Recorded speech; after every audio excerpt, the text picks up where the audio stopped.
तो मेरा बचपन का मैं कहानी आपको बता रही हूँ।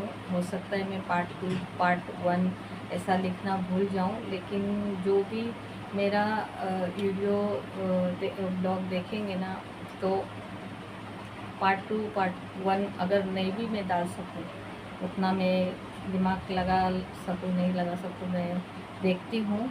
लेकिन मेरे को थोड़ा थोड़ा सा ये करके वीडियो बनाना पड़ेगा, क्योंकि यूट्यूब का अपना गाइडलाइंस है कि 8 सेकेंड 10 सेकेंड के अंदर जब अगर अपन वीडियो बनाते हैं तो वो देखने में कोई बोर नहीं होता है। तो इसके लिए मैं अपनी लाइफ थोड़ा थोड़ा करके वीडियो बना के डालती हूँ। अभी वो कितना दिन का बनेगा वो पता नहीं, लेकिन आप मेरा वीडियो ज़रूर पूरा देखा करो। मेरे चैनल पे आप अगर देखते रहोगे तो अगर आपको एक साथ नहीं देखने का, तो थोड़ा थोड़ा देख के आप मेरी लाइफ का देख सकते हो कि भाई मेरी लाइफ कैसी है। अगर आपको इंटरेस्ट होएगा तो किसी की दुख भरी लाइफ है मेरी, और वो आप देखेंगे तो आपको कैसा महसूस होता है, आप ज़रूर कमेंट करके बताना। मेरा नाम है संगीता, मेरे चैनल में आपका स्वागत है। और नए होंगे तो ज़रूर आप मेरे चैनल को सब्सक्राइब कीजिए और अच्छा सा कमेंट कीजिए। मेरे को कमेंट करेंगे तो मेरे को लगेगा हाँ ज़्यादा से ज़्यादा लोग देख रहे हैं, और पूरा वीडियो देखेंगे तो और मेरे को खुशी होएगी। तो मेरे को जो आप लोगों से मिलेगा तो मेरा थोड़ा सा मन अच्छा लगेगा कि भाई अपने को आज कोई देख रहा है और सुन रहा है। तो पूरा वीडियो देखिए। तो मेरा बचपन का जो लाइफ था, हम लोग बहुत गरीब थे, और अभी भी ऐसे मीन्स ऐसी परिस्थिति नहीं कि हम बहुत ये हो गए, लेकिन थोड़ा बहुत ठीक है। तो मेरी मम्मी पहले हमारे पापा फिर कुछ दिनों में बहुत बीमार चल रहे थे। मैं जब भी 7-8 साल की हुई, 2 साल मेरे पापा बहुत बीमार थे। 2 साल हम लोगों ने वो ज़िंदगी कैसी निकाली है वो मैं बता नहीं सकती, क्योंकि मैं बताएगी तो मेरे को बातों का याद करने से भी रोने को आता है। क्योंकि मेरी माँ बहुत तकलीफ से हम लोगों को पालती थी, बहुत तकलीफ से पालती थी। और मेरे पापा के कुछ दिनों में ऑफ हो गए। मैं जब भी 8 ही साल की थी तो मेरे पापा ऑफ हो गए। मेरा भाई 6-7 साल का था छोटा, और मेरे से बड़ा जो था वो 10-11 साल का था। तो मेरी मम्मी उस टाइम तो छोटे बचपन में ही मेरी मम्मी की भी शादी हुई होगी शायद, तो मेरी मम्मी बहुत यंग थी और हम लोग छोटे छोटे उसके साथ। तो आज के ज़माने में इतनी यंग लड़कियां 3-3 बच्चे कैसे पालेगी करके कुछ तभी सहारा ले लेते हैं। लेकिन उस ज़माने में हम लोगों का लक बोलो कि मेरी माँ का नसीब, हम हमारे वजह से बोलो कि मम्मी का नसीब, तो भगवान ने जो करिश्मा किया। मेरी मम्मी ने जो मजदूरी, जैसे ठेकेदारी में अभी बच्चे लोग काम करते हैं प्राइवेट जॉब में, तो वैसे मेरी मम्मी ने रेलवे में ठेकेदारी में मुकरदम के हाथ के नीचे किया था काम।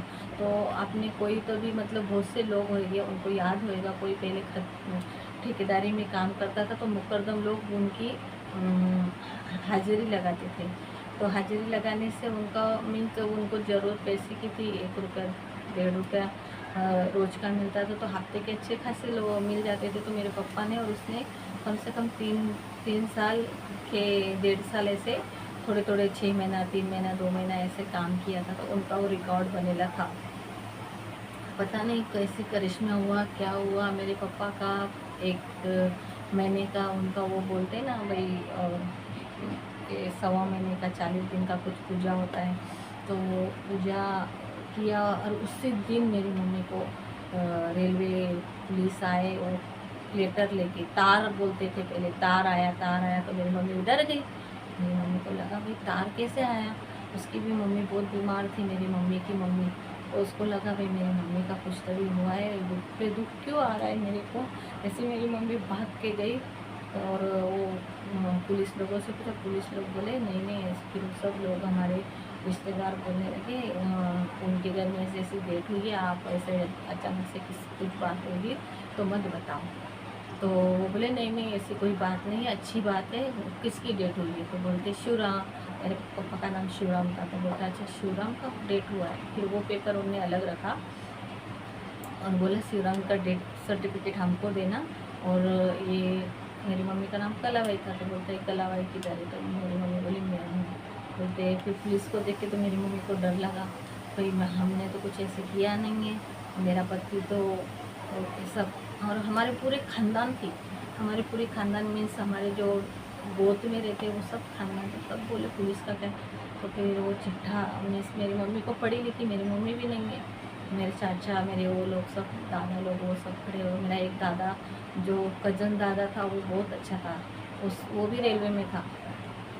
तो उसने देखा, बोलते अरे अरे बेटा डरो नहीं, अच्छी खुशखबरी आई है भाई आपने को, मैं तुमको कल बताता हूँ। वो पेपर लिया और दादाजी ने हमारे और मेरी मम्मी को चुपचाप से बोला भाई किसी को बता मत, तेरा जॉब लगने वाला है, तो ऐसे बोलना नहीं किसी को। नहीं तो लोग होते हैं ना भाई नहीं नहीं वो नहीं कर सकेगी, ऐसे कुछ करके भाई घर के मीन्स उसके जेठ जेठानी सासू सास ऐसे बड़े पहले के लोग बिल्कुल मतलब बाहर जाने नहीं देते थे काम के। तो उनको लगेगा ना भाई ये जॉब करेगी तो फिर हम लोग तो हाथ मत जुड़ा ले और ये तो जॉब करेगी, तो वो भी वो उनको गिल्टी फील होता था। तो इसके लिए मेरी मम्मी को वो हमारे कज़न दादा थे, उन्होंने बोला किसी को कुछ मत बोलो, मैं तुमको कल समझाता हूँ, घर पे आ जाना आप बताओ। तो मेरी दादी भी बोली हाँ हाँ बेटा, मीन्स वो दादा की मिसेज जो थी।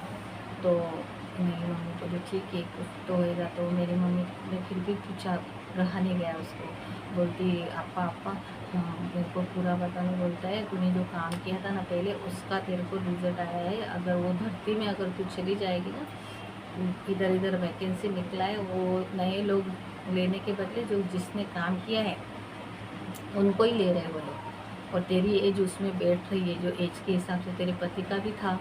तो बोलने लगी फिर मैं अभी क्या करूं? तो बोलता है नहीं उन लोगों को पता चल गया, नहीं तो अपन किसी न किसी को बोल देते थे कि भाई इसको लेवल कर दे, लेकिन अभी उनको पता चल गया कि ये डेट हो गया। तो उनका पेपर वो साइन ये अंगूठा लगा के लेके गए। तो मेरी मम्मी बोली ठीक है। मेरी मम्मी ने फिर उस दिन थोड़ा हम लोगों को प्यार किया, ये सब ऐसे पकड़ के सोई जैसे घर में। हमारे घर में लाइट नहीं थी, हम लोग दिया के नीचे रहते थे, दिया में रहते थे। और दिया एक कमरे में लगाते थे, लेकिन उस टाइम में पूरे घर में उजाला आता था, पता नहीं कहाँ से रोशनी होती थी घर में। और अभी तो 4 लाइट लगाओ घर में फिर भी रोशनी नहीं मिलती लोगों को। एक घंटा लाइट जाती है तो किचन में खाना बनाने नहीं जाती घर के लोग, लेकिन हम लोग आगे के दरवाजे पे दिया जलता था और पीछे के हम गुसल खाने तक चले जाते थे। हमको उजाला लगता था उस टाइम, इतना मीन्स ये ज़िंदगी थी हम लोगों की। तो कहने का मतलब ये है जब भी गरीबी आती है तो सब एडजस्ट करने को आ जाता है, और थोड़ा सा अगर मिलने लगता है ना तो लोगों को, अभी आज के ज़माने के बच्चों को बोलो, बहुओं को बोलो, बेटों को बोलो, आज के ज़माने जब जब मिल रहा है ना तो कमी है, जिनको नहीं मिलता था उनको वो बहुत कुछ लगता था। तो कहने का मतलब ये है कि भाई गरीबी आई थी तो हम लोग वैसे ही थे, और अभी भी मैं ऐसी हूँ और मेरी माँ भी ऐसी है। तो आगे का मैं बताती हूँ, वीडियो बड़ा हो जाएगा, तो आप मेरे वीडियो पे बने रहिए, कमेंट जरूर कीजिए, नया होइए तो सब्सक्राइब जरूर कीजिए।